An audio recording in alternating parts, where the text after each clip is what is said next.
All right. Hello, everyone, and welcome back to REI Sports Network, where education, sports, and opportunity meets.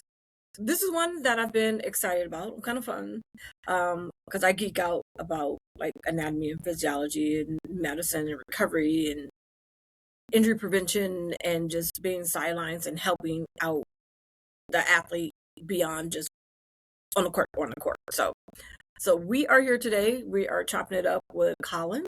We're going to discuss sports medicine. So I'm excited, which follows along with our sports industry pathway. So any student who is in any way, shape, or form interested in sports medicine or just curious what that looks like, we're going to have that conversation today. So, hi, Colin. Hi, How are you today? I'm doing good. Doing good. I'm upright. I'm very, very happy to be that way right now. Um, I'm very, very happy. I've got plenty of energy today. It's been very nice. It's nice and sunny out, which has been very good. Right. I know, I know with my kids last night, they were very scared of the storm, so I'm very happy that it's not storming. Hopefully not storming tonight. Well, Um, I know. Did you guys get hit with the wind? Like it was chill on my side of the world, but I know like the west side got hit hard. Like it was like ring cameras went out, power went out, stuff like yeah, that. Yeah, so I'm northwest, so I didn't get hit with a ton, but it was still kind of scary. And again, I got two small ones, so it gets a little scary. All right. Well, I'm glad everyone survived the night and hopefully to surviving tonight. But okay, so before we jump in, please let everybody know who you are and just give us like your background. So my name is Colin Markgraf. I am a certified athletic trainer. I have been a certified athletic trainer since 2015. I graduated from Grand Canyon University with that degree, a Hello. BS in athletic training. So I am proud to say I'm from Grand Canyon University down in Phoenix. I've been practicing here in Arizona ever since then. I've been to and around the valley in different places. I've worked high school, college, pro. I've worked many different sports, pretty much everything you can think of.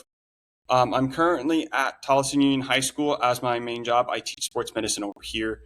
I'm going into my 8th year teaching over here, and I also work with AT Direct Sports Medicine. We are a PRN, or typically what that means is we are an at-will company, so we get contacted to help uh, pretty much anyone who needs it. We work a lot with charter schools, high schools that need just on-call people. We've been working with ASU as of recently to help with fill-in needs. So lots and lots of things that I kind of do right now, just to stay busy. Yeah, I have no idea what that's like at all. Okay, so how did you get into sports medicine? So I actually got into sports medicine, and it's kind of a common story from what I've kind of seen from a lot of people that I've met throughout the years.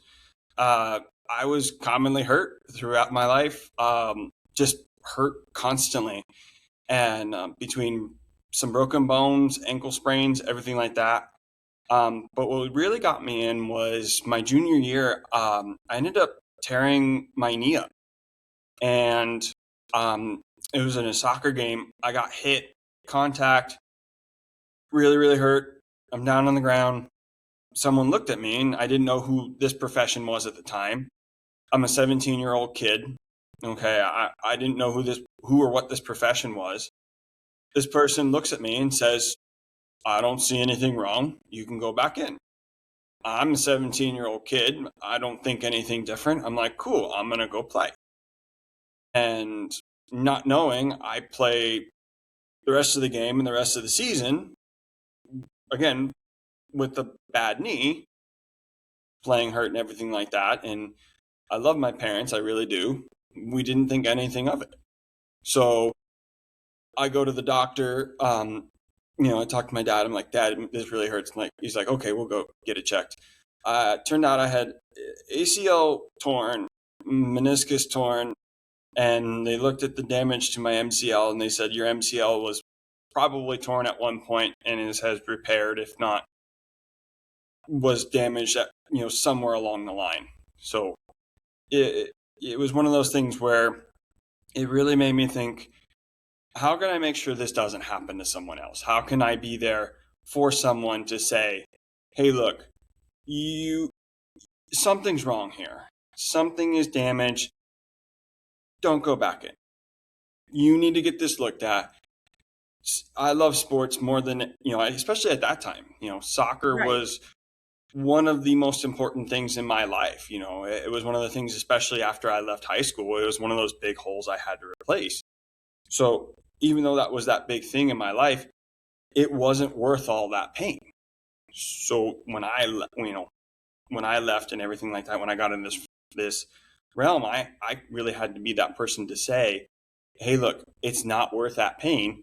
We need to get this taken care of. And I want to be that person to be there for someone to say, hey, look, it's not worth that pain. Let's get you taken care of. Right. So you really came into it as an advocate. Like it's like this can't happen again. Like this isn't right. And this is why, because technically you were an athlete. You were on that side of the ball, right? Mm-hmm. And then you're like, Yep. yeah, I probably could have still been if it wasn't for. And so how can we prevent this for the next kid or the next athlete type situation? Okay. Yeah. That makes sense. All right. So now you're in it and you're like, okay, I'm deciding to go sports medicine. What is sports medicine? So sports medicine is anything and everything that is involved in sports.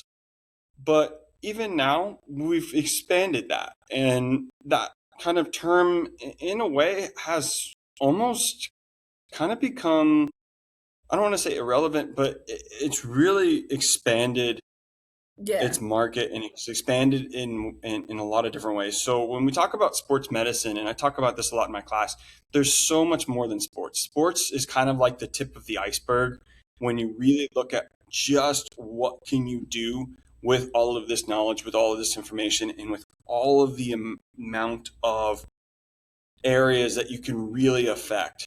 So when you look at sports medicine and even just athletic training, for example, Mm-hmm. we talk about sports. That is the main area. That's always going to be the main area. You can work in a high school. You can work in college. That's all well and good. Again, those are always going to be, people call it the bread and butter. That's always our basis. But people work in industry. They go and help out with factories. They go help out in, office settings where they help manage people so that they can stay working so that companies don't lose productivity. They go and work with the military to make sure that the troops aren't losing productivity. They're staying upright because that's Right. important. Yeah. And there are areas that they can do like that. And then there are other aspects to sports medicine that you don't really think of. And I didn't even think of until I really expanded myself when I got into the private sector. I left GCU not thinking about working so much when it came to the private sector. And then when I got there, I was working with a mom with 3 kids. I was working on, a 60-year-old with a knee replacement. I was working on, a 10-year-old who had, different kind of things going on not related to sports. So there's a lot of different areas that you can expand and you can go through and you can learn about that don't really involve sports, but they involve the knowledge that is related to what we do discuss in sports medicine. Okay. And so if they say, okay, I want to be an athletic trainer, but then I don't know if I want to be an athletic trainer. So with that thought or that mindset, because again, maybe I come from the sports world and I want to stay in the sports metaverse. I want to stay there, right? But I don't want to be an athletic trainer. What one, you can educate, right? You can go into other, because like one thing I think I've seen a really that's become very prevalent lately, which I love it, is recovery, right? Recovery and injury prevention. Mm-hmm. How how do you feel that that's the same thing? And how does that relate in sports medicine and sports like psychology, like mindset, like actually taking care of yourself so that you're game day ready, so you're practice ready. Like I feel like that's now like a thing. Yeah, recovery is oftentimes I'd like to talk about it on the rehabilitation side. So that Hmm. would be physical Rehabilitation. therapy, Yep. chiropractic. Yep. Those two realms is huge because when you don't take care of your body, especially when you look at the high school realm, the difference between you and the person next to you could be how you take care of your body. Yep. Especially when you look at that, you know, competing against in maybe it's the finals, maybe it's the semifinals, how you recovered could have been whether or not you're going to win that game. And when you look at a lot of times throughout the season, how you manage your body could be how what's your record.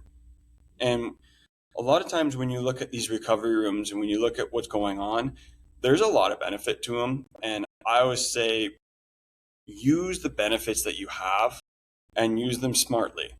Yes. Now, the other benefit when it comes to the rehab side or the recovery side is also the nutrition side, and that shouldn't be slept on either. Is because I Yeah. always tell high And sleep. schoolers, yeah, And sleep also.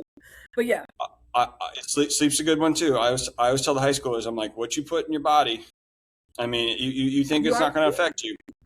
you are Mhm. what you eat. Is it real You, fuel? I'm telling you, I'm here in the high school, and I have kids that come into my room and they eat, and I'm like, I don't see. There's nothing on that that's that's going to fuel your body the way you need to. Mhm. So when you get to that point where it's third quarter, fourth quarter, when it's late, mid to late second half, the difference between you and that person that took care of it, their body, that might be what's separating it. Mhm. And then when you look at the rehab side when it comes to recovery, there's a lot of good things that are going on there. I think cryotherapy is one of the ones that people like a lot now when it comes to the cryo chambers. Dude, it I think helps. It helps. I've seen those a lot. Um, so I think when I was in high school, I think the big one was the ice bath or the ice Yeah. plunge. Lord I think Jesus, that yes. Yeah. yeah. So this was 20 something years. This was like 20 years ago. Yeah, So that was that the was thing. that was before. So it was like the big metal bucket or the tub, and you just Yeah. jump in like ice and I love the Hmm. chamber Now we've kind pool. of moved to Now we've kind of moved to the cryo chambers. I'm a big fan of the now it's called Normatec is the brand, but the recovery boots, I love Oh, those ones. boots, Mm-hmm. the arms and the hips. Because the hip Mm-hmm. one, I mean, it helps with the lower back and definitely the hips, especially when you're the movements and the impact and like yeah, Mm-hmm. Yep. yeah. And there's a lot of good things, and it's about finding what works for you. You got to find the balance of, okay, is this working for me? Is this working for me? What's going to do that? And the other thing I'm going to say is when it comes to cost effectiveness, make sure you're doing it in a way that's best for you so that you're doing it in the way that you best need to. Because that's the other big thing that I see a lot of times when it comes to, and a lot of parents, a lot of times is like, how much do I need to shell out? You don't have to shell out everything. You don't have to do everything that they're telling you, but you need to do enough that your kid is recovering. Because the one thing that I tell parents, if you don't take care of it now and you let it sit and you let it sit and you let it sit, You eventually what's going to happen is it will get worse and worse and worse. And now all of a sudden you have another problem and then another problem. So you got to get the recovery done at least early enough that you let it heal. Let the recovery process happen.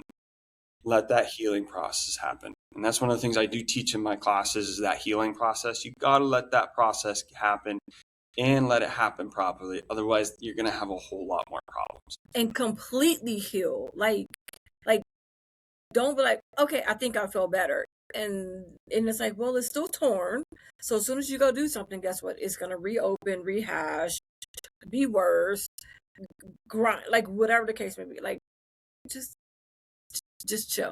Like just chill. Show up, still show up to practice, games, still get your IQ in, your participation in, support, and even again in the proper way. But yeah, like, but heal, recover, like that's Mhm. really big. And oh my Mhm. God, yeah, yeah. Uh, okay, so with that learning, right? So in regards to what that looks like, how do you feel like a high school student today? What should our middle school, right? Because sports are starting itty bitty, but like they're really, really, really competitive. Actually, they're competitive even in first grade. So let me not even go there. But as a student, what do you feel like they should learn now that they can use? So how does sports medicine, so taking a class like sports med and sports med 1 and 2, like with us, how does that help them um as an athlete, how to compete, and how they can apply what they're learning now? So with med classes, a lot of times it's medical terminology is a big thing, anatomy is a big thing, understanding your body is huge. I have a student of mine. She still to this day, she would talk to me. She talked to me late last spring. She was still using my notes from my class for her nursing program. And it's one of those things where it sounds crazy because you're like, this is a college nursing program. What's she using high school notes for? Anatomy is anatomy. You're going to Right, use similar things right, at both levels. And understanding it is going to be the foundation for whatever thing you're going to do next, whether you do healthcare, whether you do exercise science, whether you do kinesiology is one that, studying how true, the body moves. That's another one right, how to do. If you want to get into coaching, that's a big important thing. You got to understand the body to understand how it moves. right. That's one of the things I want to know. Yeah, So like oh, that's an important one. that's, that's not possible. Yep. Okay, and then hands-on skills. Like, so you're saying terminology and mindset and knowledge and IQ. So what Mhm. should they know? What type of hands-on skills would be applicable? My big hands-on skills always is going to be first aid and emergency training. I think this is something that every single person should have. I like to say is, you know, unfortunately, 911 is usually 5 to 10 minutes away at best. You are right there. You are right there. Um, I will tell the story of I'm doing laundry. This was a couple weeks ago. I'm doing laundry, and my girlfriend's screaming, Colin, Colin, Colin, come here, come here, come here. I'm like, what's going on? And I look over and I see my girlfriend's daughter choking. So I run over and I got to help her and get that object out because she's choking. And it's not something you actually think of using, but it happens. Most emergency situations do not occur out in the open. They actually occur in your home. So outside of a hospital setting, most emergency situations that you would run into occur in your own home. So because of that, you are likely to do something like CPR, a choking situation, you know, anything like that is going to occur in your own home. So because of that, knowing and understanding how to deal with someone who's choking, how to deal with CPR, if you have any kid with an emergency situation like asthma or seizures, understanding how to deal with them is so important because you are that first responder. You are that first person who's there to deal with those situations. And again, basic things like what do you do with poison control? Because that's one of the things that we don't oftentimes think about, but is important when you've got small children because they unfortunately like to get their hands on certain things. Um, I like to talk about just basic first aid cleaning and things like that because unfortunately sometimes people don't realize, hey, you do have to clean that thing, um, even if it's just with soap and water. Don't just leave it open. Just clean it with some soap and water, because if you don't do that, it can get infected. Yeah, and can we try fragrant free? Like cherry vanilla soap is not probably the best thing for an open wound, but No, it helps. no. But I don't know. So I, Stop buying all the Bath and Body Works soap, please, please, please, please. Okay. If you are in sports, or just again in your house, just try to at least keep something fragrant free, unscented, something for sensitive skin. So just just in case there's an emergency. So okay, so here's another question. In regards to CPR training and like first aid training, typically what is the youngest age that you can get a certificate or certified to do that? I know that's something we want to make sure that's provided for all of our students, because again, if we're traveling, right, and you're in the hotel room or you're down the like again, it happens not necessarily on the court, for them to be aware and to know to be able to assist and help and until an adult gets there. What is that age range? We're 7 through 12. Is that something all students can get a certification in, or is it just high school? What does that look like? Realistically, it's if you can do the skills. Okay. Because I talk about this when it comes to even my coaches. Mm-hmm. You pass the skill set, you can do what it is. Now, when it comes to CPR and everything like that, there is what's called an instruction certification. So when that is it for someone who maybe can't do CPR, they can instruct someone to do it, so they can tell you how to do it. So for maybe someone who's a little on the smaller side, or maybe someone, because I've had some people, maybe they can't kneel down at times.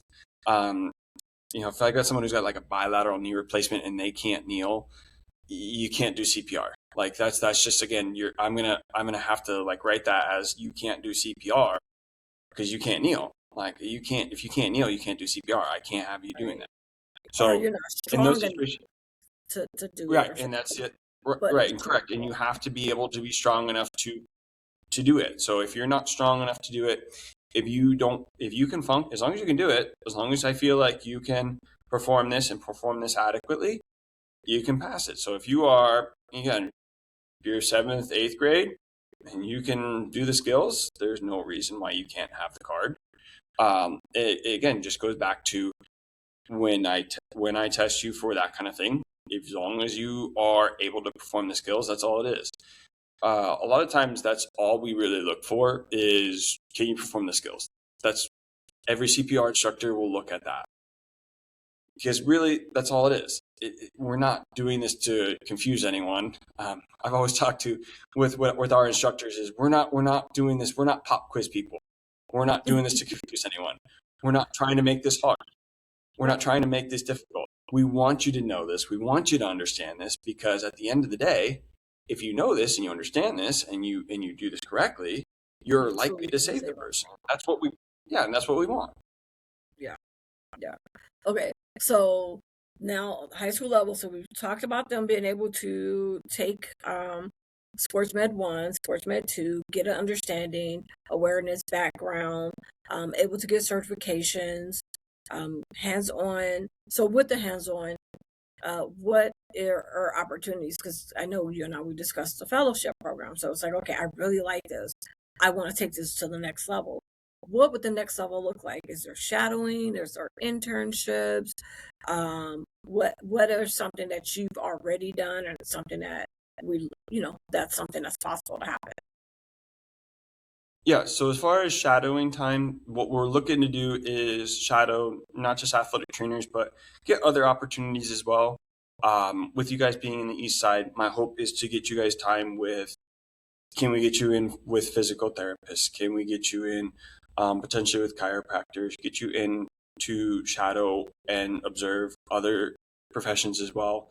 Now, we are obviously a medical field. Privacy is an issue. So when it comes to those kind of things, we have to make sure we're doing what we're supposed to. I know that's an issue even with myself right now, what I'm dealing with. I run my internship program. I have medical assisting students. I have a privacy issue I got to deal with. So when I tell to my students, we have to clear that privacy issue. And if they don't clear, they don't go. So when it comes to a lot of these things, we're going to work on those kind of things, but we also thankfully have our athletic trainers as well that will obviously be with you guys at your school with your sports. You have talked about tournaments as well, so that will be a nice thing as well. We have plenty of events through HC Direct. the company I help run with Casey McKay and Kayla Wright.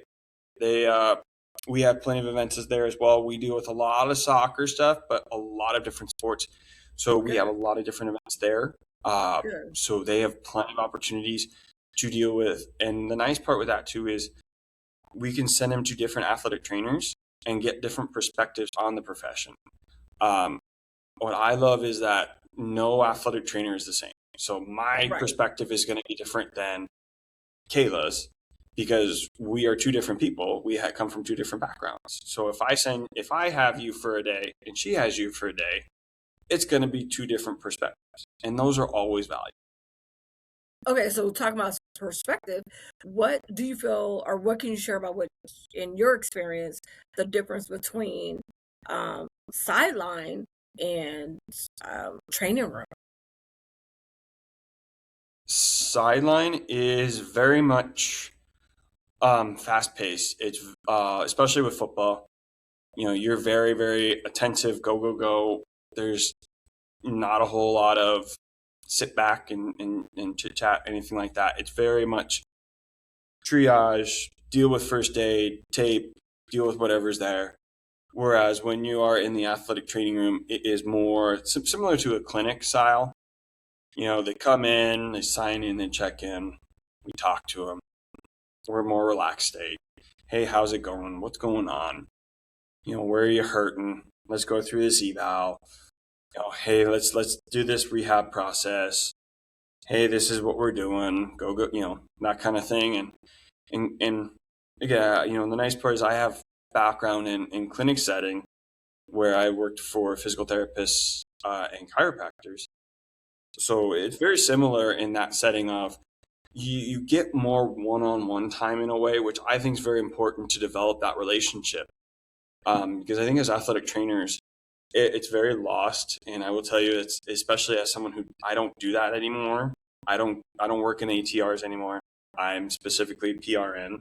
I don't go to, I go to events and I'm done. I don't work in those rooms anymore. It is something that's lost for me. I don't deal with athletes one-on-one like that. It's a big deal to get that trust one-on-one. When you work with those schools consistently and you're at your school, you get that trust one-on-one. It's a big deal because you develop that trust with that athlete. When they're hurt, they come see you and they have that trust. They're literally trusting you with their body, and once it's a certain level, with their moneymaker, right? Yep. This is their career. And especially with PRN, like what I deal with, it is one of the things that it's very tough when you come in like I do. And this is a skill that I had to learn. The athlete has to trust you and trust you quick. And it's something that if they don't do that, it's very, very tough. I've had an athlete who came from, unfortunately, not so good situation. He was one of those ones. He did not trust. Didn't matter the athletic trainer. Didn't matter the situation. Didn't matter how you talked to him.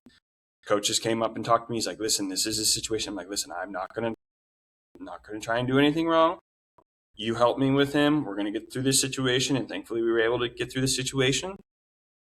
But you got to try and get that trust and get that trust quick. And when it comes to those kind of athletes, that's unfortunately the difference when it comes to sideline versus that training room and that triage setting. Because unfortunately, you just don't have that time. Yeah, because if it's courtside or sidelines or anything like that, I gotta trust you right now. Like I need you to. I'm in pain, or I need to get back out there, or whatever case may be. So do what you need to do. Let me go, right? But now it's a more intimate setting where it's like you could be the bearer of bad news. You can be delaying someone, even though you're there to help and heal, right? And get them back at it. It's still now they have time to process and know that's really what they want to do, and what they want to report. I think that's the other thing is disclosure of like where the true injury or the real pain, because again now they're trying to preserve, right? They're trying to play, they're trying to do something, and you're like, but you can't or you shouldn't right now, and they don't want to hear that. But then if they trust you and they know that you're really about their longevity, they'll open up I totally get it. So then, besides building rapport, what Mm-hmm. other skills do you feel like is a must-have skill for an athletic trainer or someone in that type of realm or careers? So again, rapport with athletes is communication is probably my number one when it came to what I had to learn. I think that was my number one skill. It's my number one skill I teach the kids because it is, I think, the number one skill that everyone lacks. Um, I've heard it so many times throughout my life as an adult. Whenever I've gone to work, the number one complaint is no one communicates, but yet all people do is not communicate well. So learning to communicate is one of the things I try and do every single day. I don't care what it is. Even if it's something small, like when I get, hey, I get something information, I'm going to pass it along. I don't care if it's small, I'm going to pass it along. If I get, if I have a department meeting or whatever, and I'm supposed to go, I'm going to be there. If I'm supposed to do something, even if it's small, I'm going to do something. If I'm supposed to tell someone something, I'm going to tell them. And being able to communicate like that, especially when it comes to where our realm is dealing with parents and communicating with parents, that's very important Yeah. because I like to say this is I'm dealing with your most prized possession. I better speak up. Okay, I better speak up because I'm a father to two kids. All right, I've raised two others past life, um, previous life they're no longer in my life right now for a different reason. They're not dead. They're not dead. There was a different reason. Um, they're not dead. There was a different reason. But I have two of my own. I can tell you right now, if something happened to my kid and that person who was taking care of him did not speak up to me, there would not be good things happening to that person because that's your job as a healthcare provider. You need to speak up. That's my child. Those two are the two most important things in my life. You got to And it's your speak up. job. It Yep, is your absolutely. job, and you need to let me know because it is malpractice is a suit is real. So can we Yep, call Lofty on that one? and again, the nice thing, and again, I'm considered a millennial. I'm kind of like right in the middle of that time frame. Hmm. I know a lot of us don't You're a like to. Zillennium? Yeah. So I know a lot of us don't like to make phone calls. I know it's kind of like awkward, I think, for take 30 seconds. I call the parent. I say, hey, look, this is what's going on. This Yeah. is what to do. If you have any questions, you can ask them. I mean, most of the Yes. time they don't really do it. Right. You let them know what's going on. You gotta let them know this is their most prized possession. Even if they, again, I've had parents where they have said, I don't know you, I don't trust you, I'm gonna make my decision. Okay, I let you know what's going on. This is my medical opinion. You made that decision. Right. I've at least talked to you. I will always tell you what's going on. I'm never going to look down on you as a parent for making whatever decision you want to make, but I have to talk to you. I have to do that as my own, as a parent of my own, or as a parent to kids of my own. I have to do that. And another skill I'd say um, for athletic trainers is probably humility. I think one of the big things that I've seen over the years is this humbleness to know when you need help and when you need to just kind of say, "Hey, look, mm, you know, I maybe need help here. Maybe I need the training here. Maybe you need to learn this. Maybe I don't know everything here. Maybe this person can help me in this." Right. Because again, I'm not the expert in everything, and I will always say that I'm not the expert in anything. I'm not. I'm not the And expert it's in anything. constantly evolving, right? And every body literally is different. So you might come across something that you've never seen before, and you're like, hmm, how do we address this? You know, Yeah. And let me and find out. and and with that humility comes the want and desire to learn, because if you don't want to learn with this profession, you become stagnant, and that's Oof, not good. You no. have to want, with that humility, want to learn, because when you want to learn, you want to grow and you want to get better. People who don't really want to get better in this profession tend to not do well. They kind of get stuck in their own ways. And now we have issues because you might be doing things that are, hey, these are 3 and 4 years old. We haven't really done that in a while. And now you could be doing something that, hey, we're hurting this athlete. Now we've got an issue. So, yeah, that humility and that desire that comes with also that hunger to learn. Another big thing when it comes to just all medical professionals, I feel like you gotta kind of gotta have that. I got it. I like it. I like see here. This is one of those subjects like we can go on and on, and which we will. We are gonna run it back. One, we have the classes, but we'll do some like full blown like workshops or seminars and whatnot, especially for the parents. I think something like that.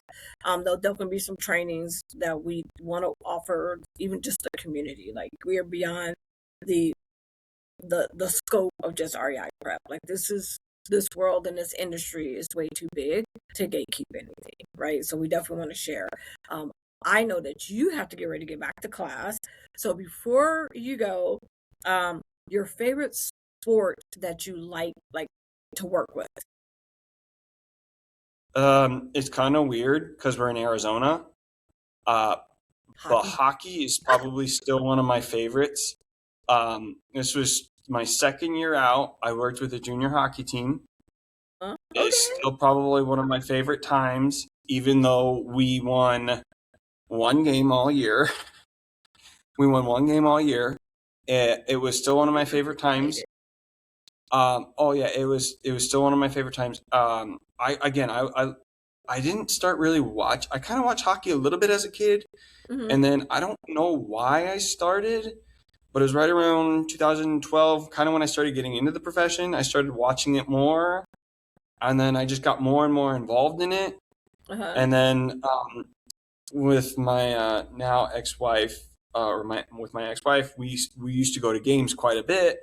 We Hmm. were really big with the Coyotes, and Well, I yeah. was like, oh, I always wanted to work hockey, and so I started working with the junior team. So it was really good, cool that I got to work with that. So hockey is definitely my favorite. Wow. Okay.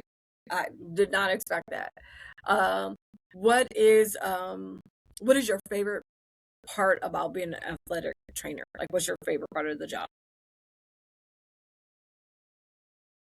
I'd say definitely getting the kid back on the field, because that was one of the things that um, again, from the long term rehab or just getting to believe that they can play is still one of my favorite things, because you have a lot of times you have kids that maybe they come off and they have that belief like, oh, this hurts too much, I don't think I can play. Oh, let's get on the table, let's see what's going on. Hmm. Let's not look at this like you can't do it. Let's see what's going on and let's see what we can do. And to maybe get them to believe maybe it's not so bad. Maybe we can, what can we do to get you better? What can we do to get you back in the game? And that kind of feeling of, oh, hey, it's not so bad, I can go back out and play. He's getting me to believe in myself. And then they go back out and play, and then they have a big play and they score, or then they have a big play and it affects the game. That kind of feeling, Right. that's really my favorite part. Yeah. That is yeah, it's just it's like the ooh moment, like I hear it. Yeah. Right. All right. So again, so before I let you go, one, thank you for being here. But do you have any final words or message to students or parents of students who are potentially interested in sports medicine? It's a great profession that you really get involved with several different communities, and we're really a profession that um, is just a little bit of everything. If you really look at it, we have everything under the micro, everything that you can think of. I mean, we go everywhere from psychology, occupational therapy, physical therapy, orthopedic surgery. We have a lot of different options for you with sports medicine. And a lot of times when you look at what we do offer, we offer a lot of jobs that, again, I love to say, we help people get back on their feet and we help people that are in need. I'm excited. I'm really excited about this one. Because it does. It sets you, it definitely sets them up for success.